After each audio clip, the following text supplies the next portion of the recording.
This week's Tuesday tip. I want to talk about mae-geri, but not only the efficacy of mae-geri, safety in executing the technique. The actual leg action is very simple.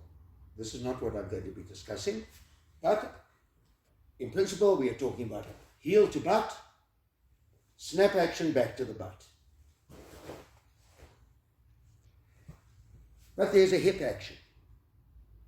And many people mistake the instruction from the sensei with regard to this hip movement. We are told to push through.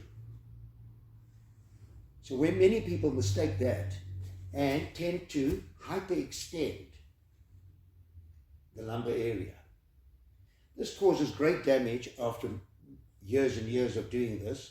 And many karateka in their latter years suffer from terrible lower back pain. I would like to avoid this for you.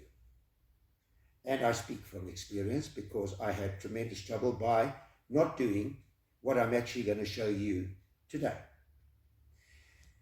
What is necessary in order to have that hip action, which the great late Nishiyama sensei called his pendulum action?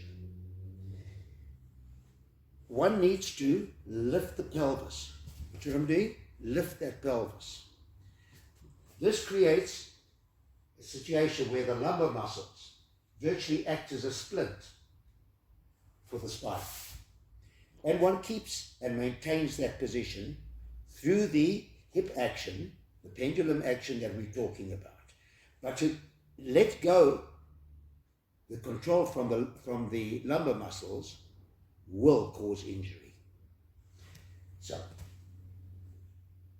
we lift forward and then we execute the hip action. Now, a good training method would be to go to a wall, lift that leg up into the correct position, lift the pelvis forward so that the lumbar muscles are under control, and practice rolling that hip. See what I'm doing? Once one has that correctly, then move away from the wall and do the same thing. 1, 2, 3, 4, and so on. Just to get used to that idea.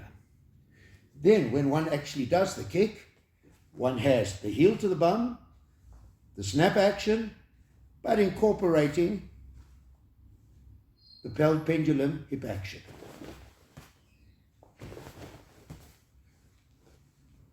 Not that. Please avoid that.